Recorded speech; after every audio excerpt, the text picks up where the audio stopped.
Did you expect a move like that? No, I think it came pretty much unexpected to everyone, and I'm working in the market. Especially the markets were not really prepared for it because it seemed like that the Remain campaign was actually in the lead until, I would say, yesterday evening. At least that's what the markets were pricing is. That's what the bookmakers were saying. And in the end, I was hoping that the people in Britain they will think about it twice before they make this big step, as it is non-reversible, and it will have quite a few implications. I think for the rest of Europe as well. Yeah. What is going to happen in a financial point of view? Well, we have seen it already today. Markets it started early in the night in Asia. Markets were down between 7 and 10%. Then when Europe opened, the same thing really continued. Germany, Italia, all the markets down 10, 11%. Especially, of course, the UK market, the banks, the financial sector was hit hard. Even though I have to say there was some recovery during the day, but in general, I think the problem that markets have now is the uncertainty going forward, because there have to be a lot of new negotiations being started between the UK and every single country in Europe. No one knows what it will be like. Also for banks who have their offices in London, European banks who have passported their license to the UK, which is possible while you are under EU membership. If this will not be possible anymore in the future, it would mean that a lot of banks might think to withdraw from the UK.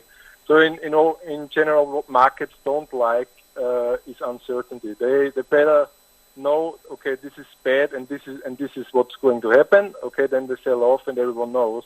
But uncertainty is actually the worst that can happen to the financial markets. You live in London, you're Austrian, you Yes. married an Italian woman.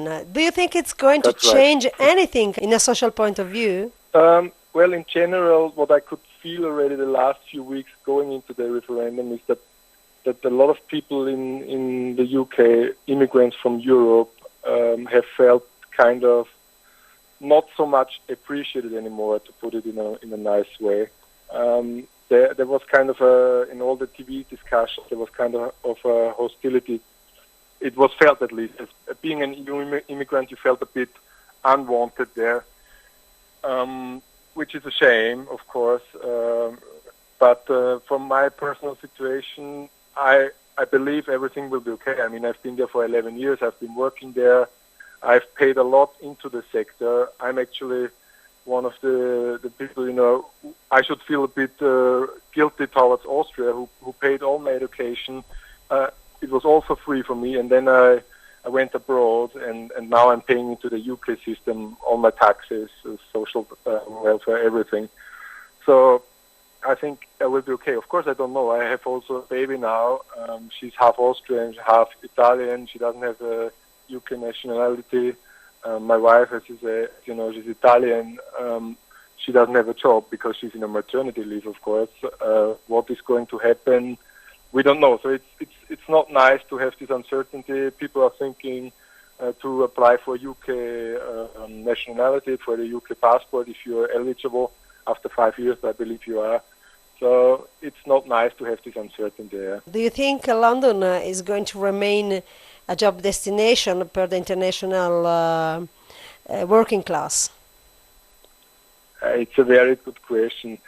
I mean, London has always been an extremely well-positioned destination for working for people from abroad because of its location. I believe there is a lot of immigrants from non-European countries, a lot of Asians there, a lot of people from the Middle East, Americans, Australians.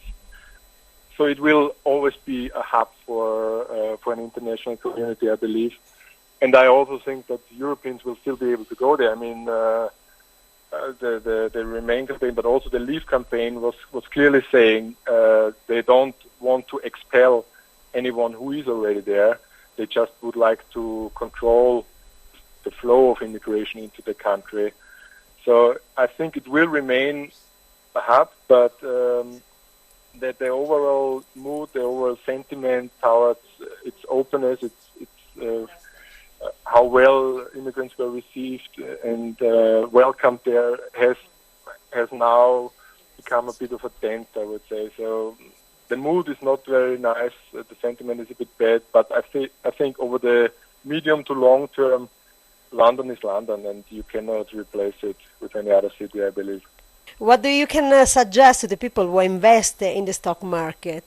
What they have to do now? Look, on a day like this, there's a lot of panic. A lot of people are selling because they don't know what is going to happen, but there are always opportunities out there. There are still a lot of, for example, UK-based companies that export a lot of goods to Europe, to America, and with the British currency, the pound, weakening, these export-oriented companies will do relatively well because their goods will be cheaper in local currency. So there is always a positive in every negative, and I think a lot of smart people, they have already made their calculations and made their minds up what to buy. And if you have shares now, I don't think you should sell now anyway. You probably missed the first leg, which was now minus 11, minus 12%. So it's better to hold on, wait until the panic has passed, and then look for good companies, well-run companies that will do well, neither if UK is in the European Union or not.